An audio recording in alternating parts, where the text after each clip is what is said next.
The complaint started as a whisper and ended in a silence so sharp it felt engineered. Marcus Reed noticed the woman the moment she stopped in the aisle beside him. Her perfume arrived first, powdery, expensive, then the stiff line of her mouth as she looked down at his boarding pass resting on his knee. Seat 14B. Window. That can't be right, she said, not to him, but to the flight attendant hovering behind her. The attendant glanced at Marcus, then back at the screen on her tablet. Marcus felt the air tighten. The engines hummed beneath the cabin floor. Sunlight slanted through the oval window, catching the gold trim of the woman's designer handbag. Around them, passengers avoided eye contact with the skill of practiced strangers. I paid for comfort, the woman continued, voice rising just enough to gather witnesses. I won't sit there. Marcus kept his hand folded. He had flown dozens of times awake, consulting contracts, compliance audits, endless airports. He knew this ritual. The pause, the coded language, the implication. The flight attendant lowered her voice. That is your assigned seat. The woman's gaze flicked to Marcus, then hardened. Find me another one. Marcus finally looked up. Is there a problem? She didn't hesitate. Yes, she said. There is. The cabin went still. Then the captain's voice crackled over the intercom, calm and official. Ladies and gentlemen, we're experiencing a brief delay due to a seating issue. And just like that, Marcus understood. This wasn't about comfort. It was about him. And the plane wasn't leaving until someone decided what he was worth. Marcus Reed preferred aisle seats, but 14B was what remained when the firm booked his ticket late. It's a full flight, the gate agent had said with an apologetic shrug. Seattle's busy this week. That was fine. He didn't mind the window. The afternoon sun stretched across the runway in long golden lines as he slid into the seat, briefcase tucked beneath the one ahead. He exhaled slowly. This contract mattered. 3 months of negotiations. A compliance overhaul for Northbridge Technologies, his firm's biggest independent account yet. If he secured it, he wouldn't just be a senior consultant. He'd be partner track. He adjusted his navy blazer and reviewed his notes. Risk assessments, internal audit flags, federal guidelines, familiar territory, orderly, logical, fair. The aisle shadowed, and a woman stopped beside him. Her heels were sharp against the cabin floor. Cream blazer, perfect posture, early 50s, maybe, the kind of traveler who expected overhead bin space to part like curtains. She glanced at her boarding pass, then at him. A small crease formed between her brows. Excuse me, she said to the flight attendant behind her. I believe there's been a mistake.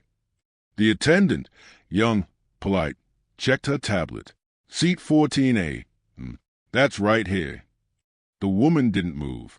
Marcus kept his eyes on his notes. I can't sit there, she said quietly. The attendant blinked.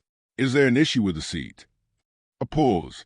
The woman's gaze settled on Marcus, slow and measuring. I paid for comfort, she replied, and this is not what I expected. Marcus felt it then, that familiar shift. Not loud, not explicit, just heavy. He looked up, offering a neutral smile. If you need the aisle, I'm happy to switch. It was reflex, de-escalation, years of it. The woman didn't return the smile. That won't be necessary. The attendant shifted uncomfortably. It's a full flight. I don't feel comfortable, the woman said, voice firmer now. Around them, passengers pretended to scroll through phones. A man across the aisle watched openly, curiosity thinly veiled. Marcus closed his notebook. Is there something wrong? The woman met his eyes directly for the first time. Yes, she said. The word landed between them like a verdict. The attendant lowered her voice. So, perhaps we can look at alternative seating. I'm in my assigned seat, Marcus replied evenly. Of course, she said quickly. It's just. I won't sit next to him, the woman interrupted. The engines outside deepened in pitch. Overhead bins slammed shut one by one. Marcus felt heat creep up his neck, but his voice stayed calm. I haven't spoken to you. That's not the point. Then what is? The silence that followed was louder than any accusation. The attendant tried again. Unless there's a specific concern. I said I'm uncomfortable. Marcus understood the choreography now. Discomfort, safety, vague words with sharp consequences. He pulled out his phone, angling it casually toward his chest. The woman noticed. "Are you recording me?" "Yes," Marcus said plainly. Her expression hardened. "This is exactly what I mean." "What do you mean?" he asked. She turned to the attendant. "I would like to speak to someone in charge." Minutes later, a gate supervisor boarded. Gray suit, tight smile. "What seems to be the problem?" "I refuse to sit there," the woman said. The supervisor glanced at Marcus. "So, have you done anything to upset this passenger?" "No. He's making me uneasy," she insisted. "How?" Marcus asked. She hesitated, searching for language that wouldn't expose her. "I just am."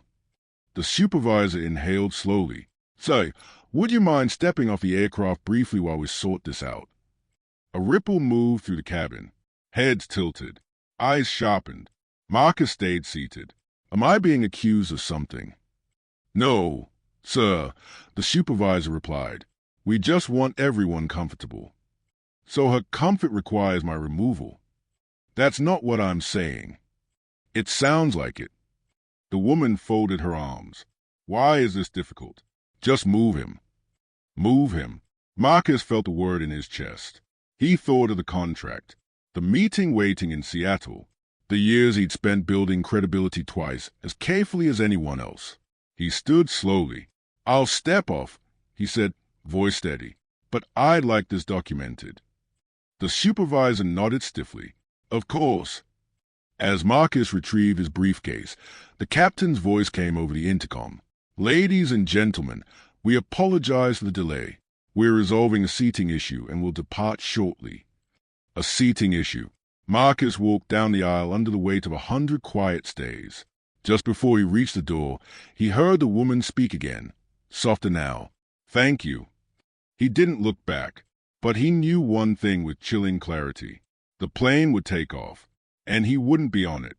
The cabin door shut behind Marcus with a hollow metallic thud. For a moment, the jet bridge felt impossibly narrow, like a corridor designed to shrink a man's dignity inch by inch. The supervisor walked ahead of him without speaking. Behind them, inside the plane, engines roared to life. "Am I being detained?" Marcus asked. "No," the supervisor replied quickly. "We just need to clarify a few things." "Clarify what?" He didn't answer. At the end of the jet bridge stood 2 airport security officers, dark uniforms, neutral expressions, hands resting lightly at their belts. The sight of them made something inside Marcus drop. He forced his voice steady. "What exactly is the allegation?" One of the officers, Officer Hale according to his badge, spoke carefully. "Sir, we receive a report that a passenger felt unsafe." "Unsafe how?" The officer hesitated. No specific threat was stated. Marcus let out a short breath. "So there's no accusation, no misconduct." The supervisor shifted. "It's a customer comfort concern." "There it is again," Marcus said. "Comfort." The second officer, younger, looked uneasy. "So, we just need to ensure everyone feels secure." "Does she feel secure now?" Marcus asked. "Because I'm the one standing here with security." No one answered. Through the jet bridge window, Marcus saw baggage being loaded. A tug vehicle beeped in reverse. Ordinary sounds. Ordinary afternoon. Except he had been removed from a paid seat without cause. He reached into his pocket slowly. "I'm still recording." Officer Hale nodded. "That's your right." "Good. Then let's be clear." Marcus straightened his shoulders. "I was seated in 14B. I said nothing threatening. I offered to switch seats. The passenger refused. I am now being asked to leave because she feels uncomfortable. Is that correct?" The supervisor's jaw tightened. "We are reaccommodating you on a later flight." "So yes," Marcus said quietly. Behind him, the plane door sealed with a final click. The supervisor glanced at his watch. "Sir, we need to clear the jet bridge." "Is the flight departing without me?" A pause. "Yes." The word scraped. Marcus stood still as the engine pitch deepened. Through the glass, he watched the aircraft begin to pull back from the gate. He imagined Claire Whitman buckling her seatbelt, smoothing her blazer, perhaps relieved. Officer Hale cleared his throat. "We can escort you back to the gate." Marcus laughed once, short, disbelieving. "Escort? It's procedure." They walked in silence. At the gate, a few passengers from earlier flights stared openly now, phones raised. Someone whispered, "That's him." Another muttered, "Unbelievable." Marcus felt heat crawl under his collar. Not rage. Exposure. The gate agent avoided his eyes. "Sir, we rebooked you on the 6:40 p.m. departure." "My meeting is at 9 tomorrow morning," Marcus said. "That flight gets in at midnight." "We apologize for the inconvenience." "Inconvenience?" He looked at her steadily. "I was removed from a flight for existing in my assigned seat." She lowered her voice. "Sir, please." "Please what?" The supervisor stepped closer. "We're offering a travel voucher." Marcus stared at him. "You think this is about points?" Silence. A television mounted above the gate flickered to a news segment about market volatility. The sound was muted. Closed captions scrolled steadily, indifferent to the small injustice unfolding beneath it. His phone vibrated. "Tasha." He answered. "Marcus? I just saw something on Twitter. Is that you?" His stomach tightened. "What?" "There's a video. Someone filmed you being walked off a plane. It's already got like 20,000 views." He closed his eyes briefly. "That was fast." "Tell me that's not what it looks like." "It's exactly what it looks like."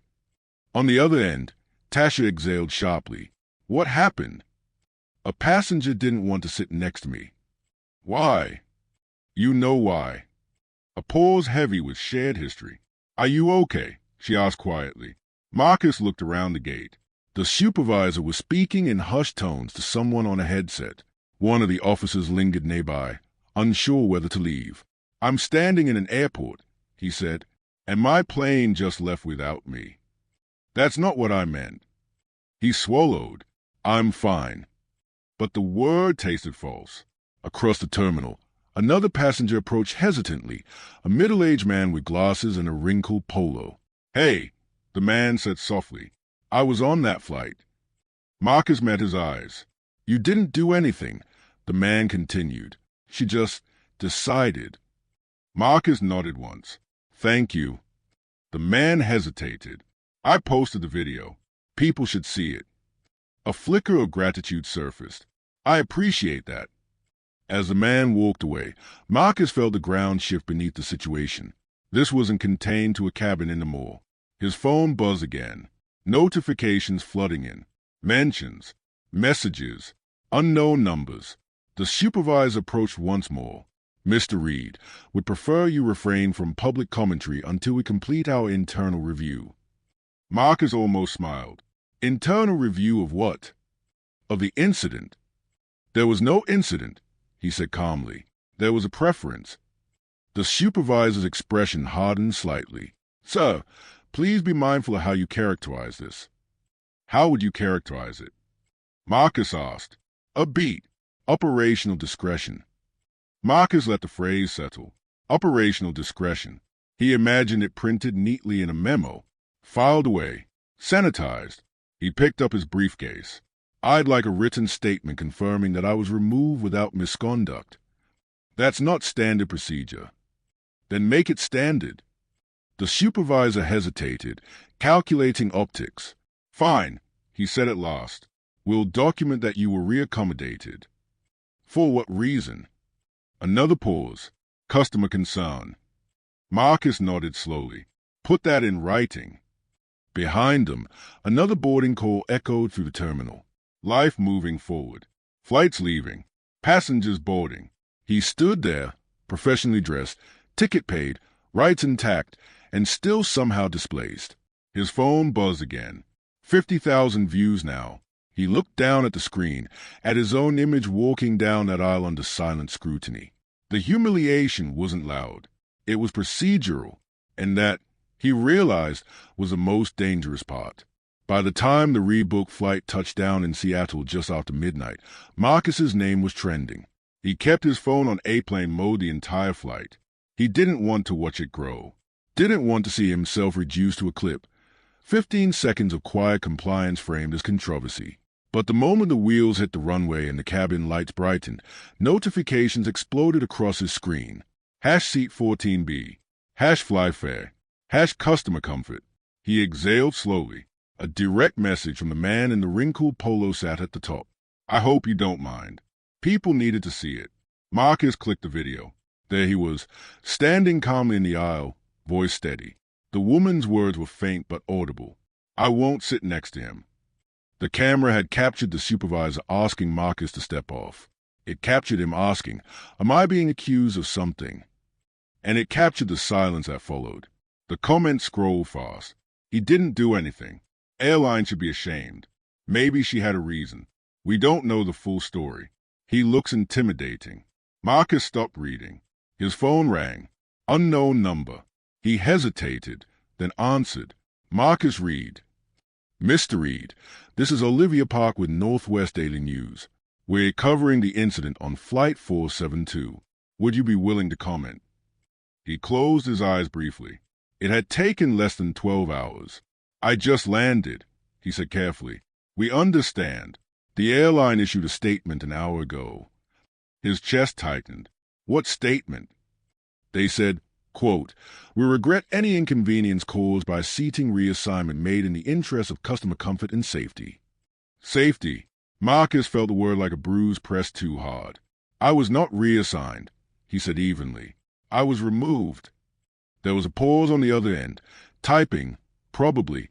Can you confirm whether you engaged in any behavior perceived as threatening? No, Marcus replied. I engaged in sitting. Olivia let out the faintest breath, almost a suppressed laugh.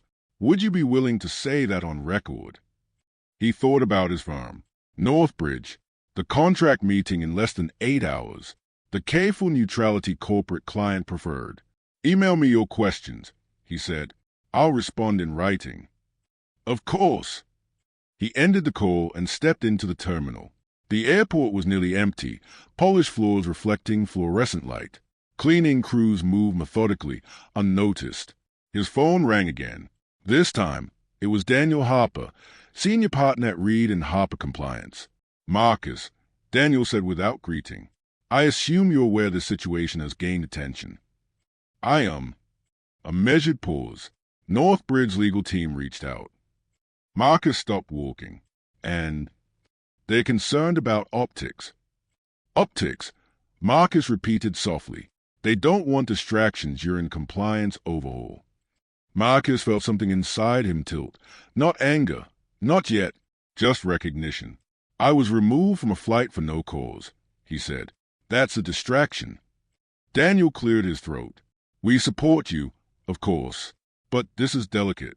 Perhaps refrain from media engagement until we assess impact. So I stay quiet, Marcus said. That's not what I'm suggesting. It sounds like it. Another pause, heavier now. Let's discuss in the morning. Get some rest. The line clicked dead. Marcus stood there in the sterile glow of the terminal, briefcase at his side. Across the country, the original flight was still airborne, 30,000 feet above ground. Claire Whitman likely asleep beneath a thin airline blanket, unaware, or perhaps fully aware of the storm building below. His phone vibrated again. Tasha, I just watched it, she said immediately. You were calm. You were polite. And they still walked you off like you were a problem to be managed. That's how it works, Marcus replied quietly. Well, not this time. He leaned against a cold pillar. It's already being framed as a misunderstanding. Then don't let them frame it. He didn't answer. Marcus, she pressed gently, this isn't just about you. He knew that. That was the weight of it. Another notification popped up, this one from a cable news panel. A split-screen image, his still face beside bold text reading, Seating dispute sparks debate. Debate, as if his right to sit in a paid seat were a policy question. I have a meeting in 7 hours, he said. You still going? Yes. Good, Tasha said firmly. Walk in there like nothing happened. He glanced at his reflection in the darkened terminal window, suit slightly wrinkled from travel. eyes tired but steady. They already know, he said. Then let them know more. He ended the call and began walking toward baggage claim. Behind the noise of notifications, behind the headlines and hashtags, there was something colder settling in. The airline's language, customer comfort and safety. The words were designed to sound neutral, responsible, reasonable, but they had moved him, removed him, reframed him, and now the country was watching a sanitized version of his displacement travel faster than the plane that left him behind. Marcus tightened his grip on his briefcase. If this was going to be public, then it would be precise. Marcus didn't sleep well that night. The hotel room was quiet except for the faint hum of the air conditioner.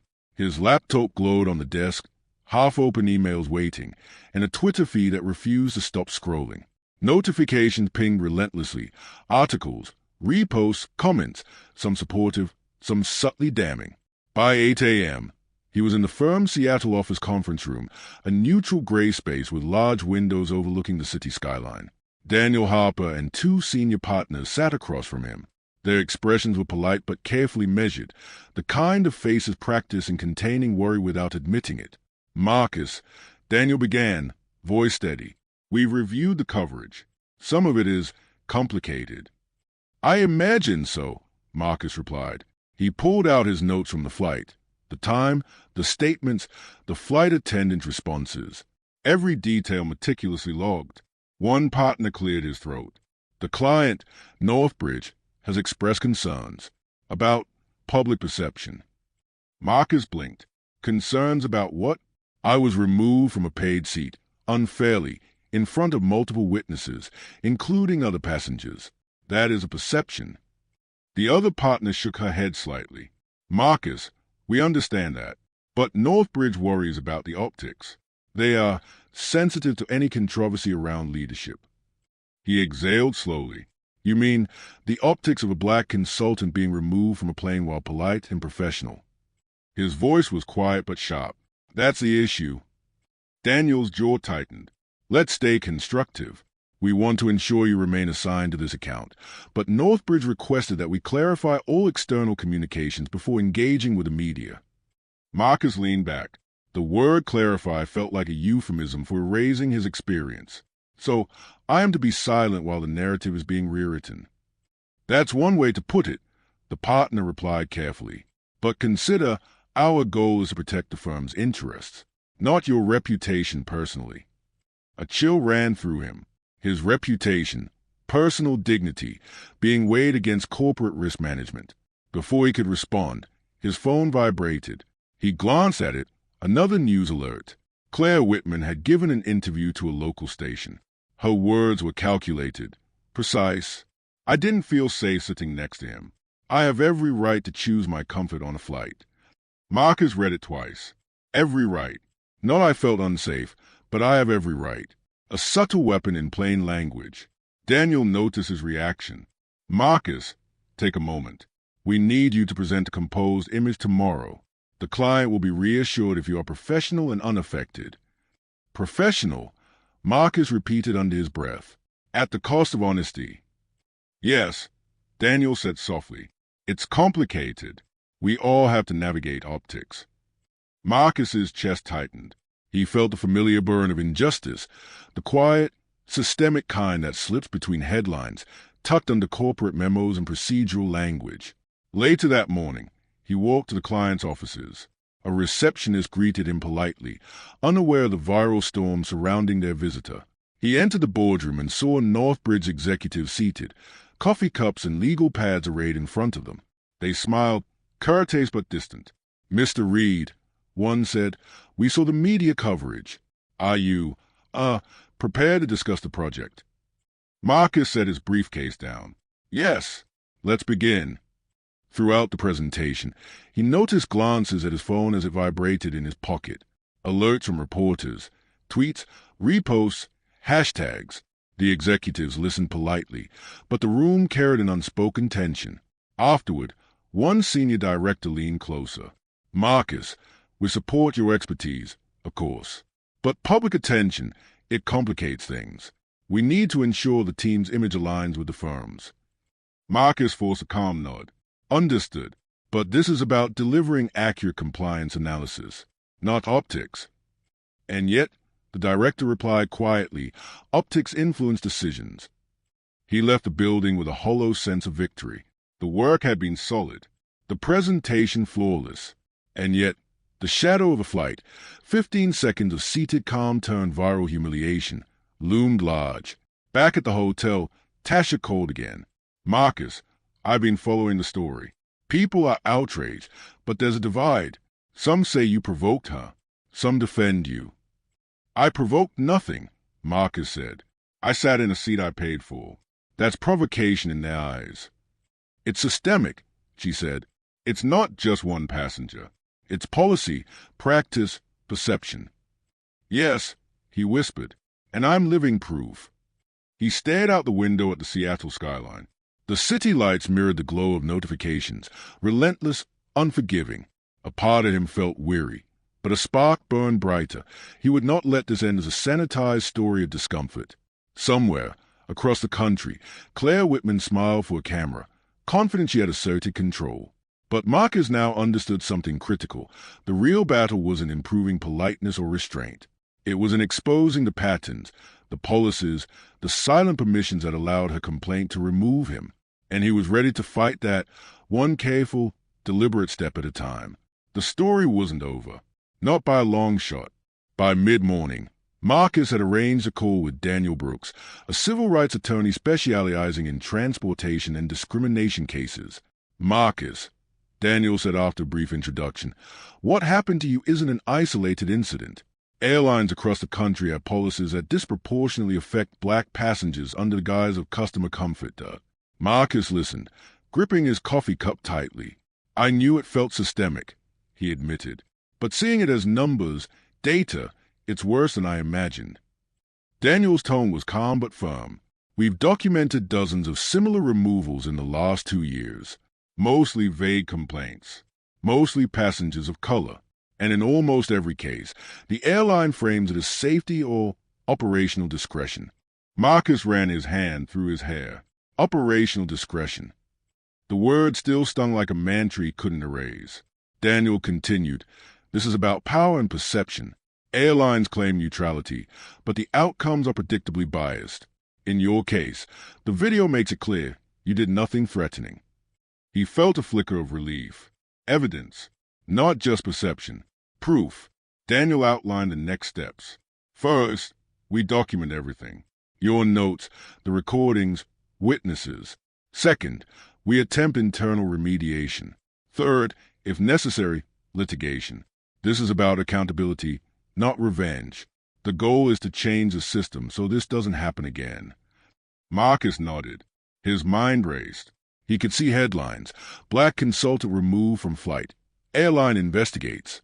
He could imagine the press releases, the lawyerly statements, the subtle shifting of blame.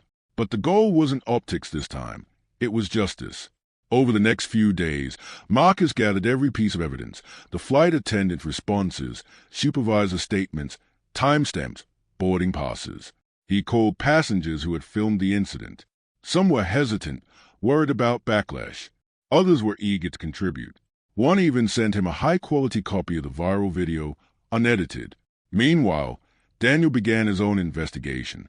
He contacted former airline employees, anonymous but willing to speak. Internal emails surfaced, revealing staff discussions about risk of escalation and passenger satisfaction metrics, none of which mentioned actual safety.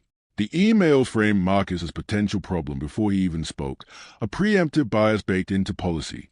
Marcus scrolled through the files Daniel had sent.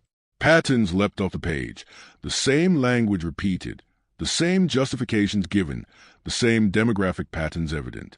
See this? Daniel asked, pointing at an internal memo. We must accommodate passenger complaints regarding seatmates to avoid public relations issues. Note, escalation risk is highest with passengers of color. Marcus's stomach tightened. It's explicit. Daniel nodded. And legally, that's significant. It shows the airline was aware of bias patterns, yet maintained policies that allowed them to manifest. Marcus exhaled, thinking back to the airport gate. The supervisor, the officers, the airline staff, all part of a choreography designed to remove him while preserving the illusion of neutrality. And the woman? Marcus asked quietly. Claire Whitman. Daniel shrugged. She's a cog. The system empowers a complaint. But the responsibility lies with the institution. That's who we hold accountable. Marcus felt a mixture of relief and dread. Relief that this wasn't just his personal humiliation.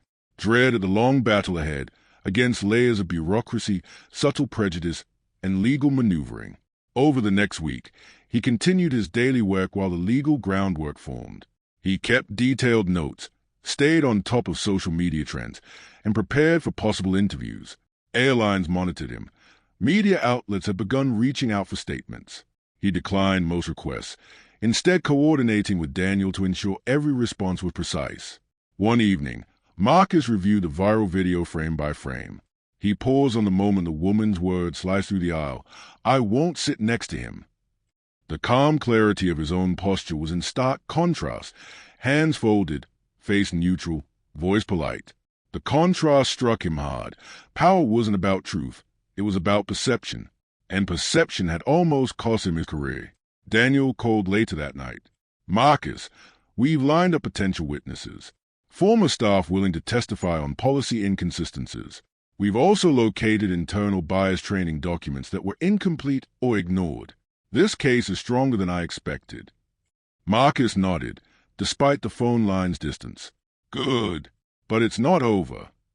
No, Daniel agreed. It's just beginning.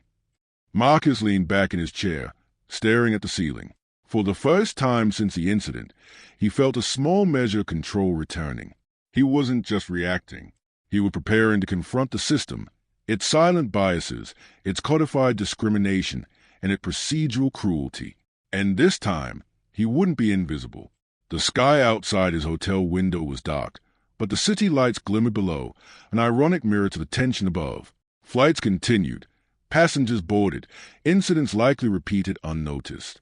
But Marcus was determined that this pattern would be disrupted, starting with his story. He tapped out a short note to Tasha. We have the leverage now. The system can't ignore it. Her reply came almost instantly. Make them see it. He smiled faintly, a mixture of exhaustion and resolve. The fight was no longer about one seat, one flight, or one woman. It was about the systemic injustice hidden in plain sight, waiting to be named, confronted, and corrected. And Marcus was ready to be the one to name it. The courthouse smelled faintly of disinfectant and coffee. Marcus adjusted his tie for the third time, the knot never quite settling, as he waited in the narrow corridor outside the deposition room. Daniel Brooks stood beside him, calm but vigilant. Remember, Daniel said quietly, stick to the facts. Don't speculate. We're documenting everything, the policy failures, the bias, the sequence of events. Keep your responses clear. Marcus nodded. He reviewed the notes on his phone. Flight number, seat assignment, the supervisor's words, timestamps of each exchange. Everything he had captured was meticulously logged. Inside the deposition room, Claire Whitman sat across from him, poised, papers neatly stacked, fingers drumming lightly on the table. A court reporter clicked her machine into motion. Cameras weren't allowed, but the seriousness of the setting weighed heavily. Mr. Reed, Claire began, voice steady but practiced. Can you describe the sequence of events on Flight 472? Marcus exhaled slowly. I boarded, took my assigned seat, 14B. The passenger next to me, Claire Whitman, expressed she didn't want to sit beside me. I did not engage in threatening behavior. I remained seated and offered to switch seats if necessary. I was then asked to leave the aircraft by airline staff. Claire's lips pressed together, the mask of civility not quite hiding her irritation. Did you say anything to make me feel uncomfortable? I did not, Marcus replied evenly. At no point did I speak aggressively, invade personal space, or act in any manner that would threaten you. Her eyes flicked to Daniel Brooks, who sat to Marcus's left, observing silently. You were recording me, she said suddenly, voice sharper. Why? To document the interaction, Marcus replied. For accuracy and accountability. It's a standard precaution in situations involving professional disputes and potential bias. The attorney representing the airline interjected. Mr. Reed, can you confirm your role at Reed and Harper Compliance? I'm a senior consultant, Marcus said. I was on my way to a meeting with Northbridge Technologies concerning compliance overhaul. And were you late to this meeting? No, Marcus said. I arrived on schedule, though delayed travel could have impacted my responsibilities had I not rebooked promptly. Claire's counsel leaned forward. Ms. Whitman has stated she felt unsafe. How do you respond to that? Marcus's jaw tightened. Feeling unsafe does not equate to actual threat. I sat in my assigned seat and did nothing aggressive. The airline chose to remove me based solely on her discomfort, without evidence of wrongdoing. Claire shifted, her composure flickering for a moment. She glanced at the airline representative, perhaps seeking reinforcement. Daniel Brooks spoke quietly to Marcus. Keep going, factual and calm. The deposition continued for hours. Security officers, flight attendants, and the gate supervisor were called. Each confirmed Marcus had acted politely and professionally, yet the airline had prioritized passenger comfort over objective behavior. Internal communication surfaced, emails, memos, demonstrating awareness of bias risks and staff uncertainty, yet no policy change was enacted. Marcus felt a strange mixture of vindication and exhaustion. He had predicted the patterns, documented the behaviors, but hearing them confirmed in black and white, on record, was both satisfying and draining. Claire was asked direct questions about her feelings and rationale. Contradictions appeared. Statements she had made in interviews didn't align with her deposition testimony. When pressed, she admitted she had felt discomfort but could not cite any specific action by Marcus that caused it. The attorney representing the airline asked, "Was there any objective threat posed by Mr. Reed?" "None," Marcus said, meeting the questioner's eyes. "None at all." By the end of the deposition, Marcus leaned back in his chair, relief mingling with a residue of tension. The legal record reflected the truth. His removal had been unwarranted, predicated on bias and institutional deference to vague passenger preference. As they exited, Daniel Brooks whispered, "The contradictions in her statements and the internal emails, they are going to matter. This shows systemic issues, not just an isolated complaint." Marcus nodded, though a quiet exhaustion hung over him. The fight was far from over, but the foundation was solid. Evidence, witnesses, and meticulous documentation had shifted the battle from rumor and perception to law and accountability. In the hallway, Claire gave him a brief, tight smile. Marcus didn't return it. He didn't need to. Truth had its own weight, heavier than any performative gesture of civility. Outside the courthouse, a photographer's lens caught the moment. Social media buzzed in real time. Marcus ignored it, focusing instead on the small victory of clarity, the slow dismantling of the narrative that had sought to define him. He and Daniel walked toward the car. "It's happening," Daniel said softly. "The exposure, the policy implications. The airline can't ignore this." Marcus exhaled, feeling the strain of constant vigilance, yet strengthened by the certainty that he had done everything by the book. Not only had he protected his rights, but he had also begun to challenge the structures that allowed Claire's preference to overshadow his humanity. And as he slid into the back seat, he realized something vital. The real battle wasn't about revenge. It was about justice. This truth was heavier, more deliberate, and ultimately more satisfying than any headline could capture. The courthouse loomed larger than Marcus expected. Gray stone and polished brass, a physical reminder that systems were built to command attention, not comfort.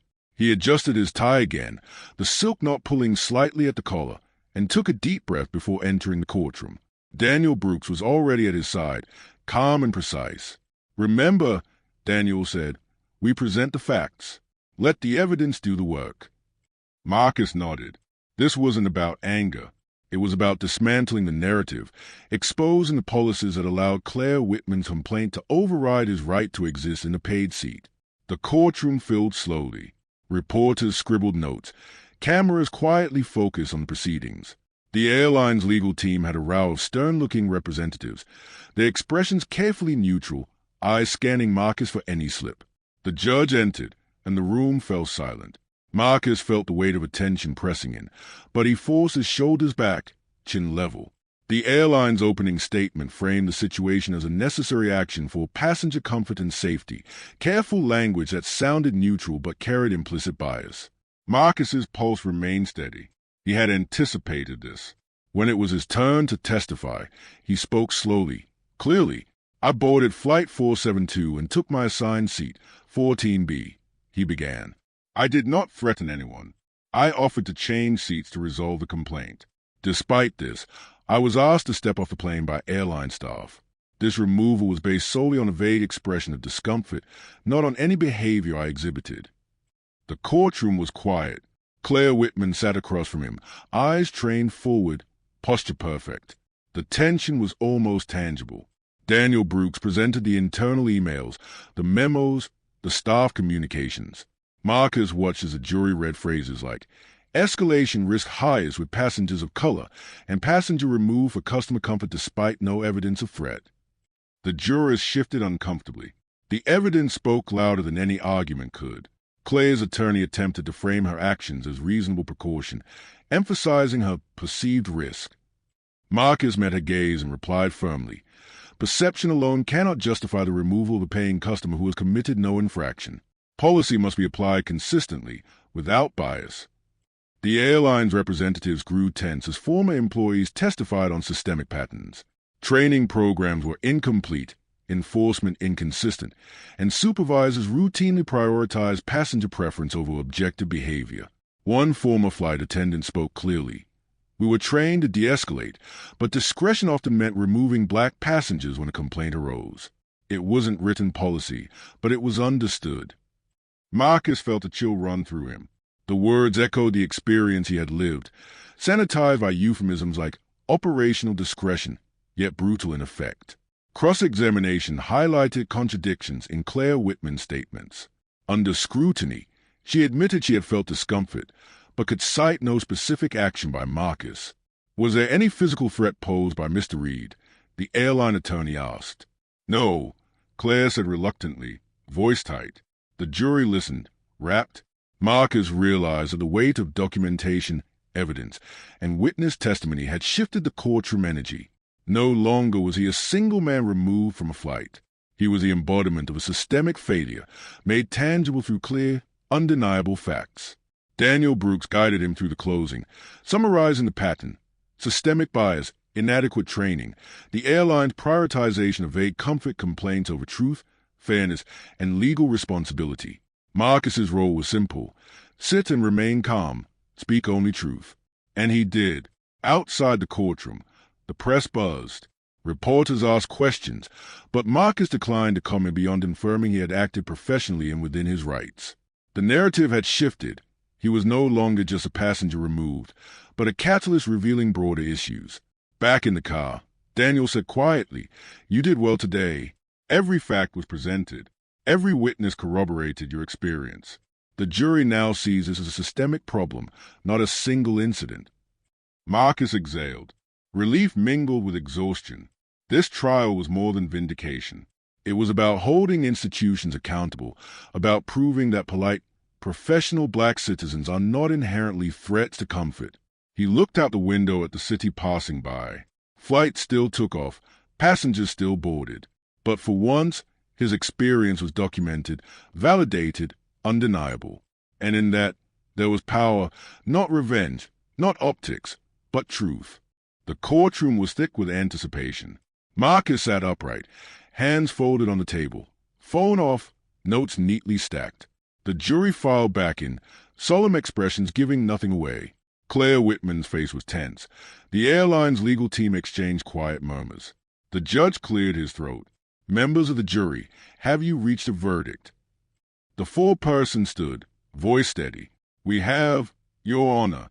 We find that the airline acted in a discriminatory manner, removing Mr. Reed from his assigned seat without just cause, and failing to uphold policies consistently and fairly." A murmur rippled through the room. Marcus felt the tension lift slightly, like a long-held breath finally exhaled. The verdict included financial compensation for lost wages, emotional distress, and punitive measures to ensure the airline reviewed and corrected its policies regarding passenger complaints. It wasn't revenge. It was accountability. Outside the courtroom, reporters swarmed, cameras flashing. Marcus answered carefully, voice calm but firm. This is not just about me. It's about ensuring systems treat all passengers fairly, without bias, without prejudice, without fear. Policies must protect the truth, not silence it. Claire Whitman avoided his gaze entirely, stepping quickly into a waiting vehicle. Word spread quickly. Her professional reputation began to falter as news outlets highlighted the contradictions in her statements, and the viral video circulated with renewed context. The truth of Marcus's removal undeniable. Back at Reed and Harper, Daniel Brooks called. Policy changes are being implemented. The airline is under public scrutiny and will face regulatory follow-up. You've set a precedent. Marcus nodded, though his victory felt bittersweet. The stress had taken a toll. Sleep disruption, annoying weariness around public spaces, the constant replay of humiliation. He had won, but the personal cost was real. Are you okay? Daniel asked quietly. I am. Marcus replied slowly. It's over legally, but the aftermath lingers. In the following weeks, the airline publicly announced revised complaint procedures, bias training overhauls, and clearer guidance to staff on handling seating issues. Internal communications emphasized fairness and documentation over subjective discomfort. Marcus returned to work on the North Bridge project. The client, reassured by the outcome and the firm's handling, expressed renewed confidence. The compliance overhaul proceeded without distraction, his professional capabilities recognized and unshaken. Still, each time he boarded a flight, he carried the memory of 14B. The humiliation, the silence, the systemic bias. It remained a shadow. But now, there was also awareness and agency. He knew the rules, he had documented them, and he had forced accountability where none had existed before. In the quiet moments, Marcus allowed himself small victories. A clear aisle, an airline employee treating him neutrally, a fellow passenger offering a polite smile. Ordinary moments became affirmations of progress, however incremental. Claire Whitman's social presence diminished over time. Online commentary criticized her conduct, and professional repercussions followed subtly but persistently. Marcus did not gloat. Justice was not personal satisfaction. It was systemic correction. At home, Tasha sent a message. You made them see it. He smiled faintly. Yes, he had. Even as a personal toll remained, the truth had been preserved, documented, and acted upon. It was poetic justice of a measured, consequential kind, one that exposed patterns, forced accountability, and left a mark beyond a single flight, beyond a single complaint. Marcus stared out the office window at the city lights, reflecting on the experience. The sky was the same as the day of the flight, yet everything had changed. Policies had shifted. Awareness had spread. Voices that had been silent were now heard. And though the memory of 14B would never completely fade, he knew one crucial thing.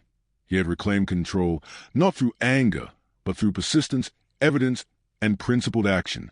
The flight had landed, justice had been served, and the sky, finally, was fairer for it. Marcus sat at his kitchen table that evening, the city lights painting soft reflections across his laptop screen. He scrolled through the final media coverage, analysis, commentary, opinion pieces, and social media threads. Some praised his composure, others debated the airline's policies. A few even criticized him, but the overwhelming narrative had shifted. He had turned a viral humiliation into a systemic reckoning. Tasha called. How's it feel? Exhausting, he admitted, rubbing his eyes. And yet, relieving. People see what really happened now. You didn't just sit in a seat, she said softly. You sat in history. You forced change. He smiled faintly. It's strange. The fight was never personal, yet it became so intimate. 15 seconds of standing still in an aisle cost me peace of mind, but now it seems it cost the airline their complacency. The memory of Claire Whitman's words lingered. I won't sit next to him. He replayed it, not in anger, but in reflection. Those words had carried more weight than intended, exposing the invisible power structures and biases embedded in everyday procedures.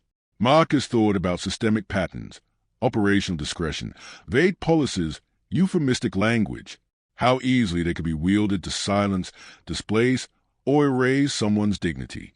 But he also recognized his role in breaking that cycle.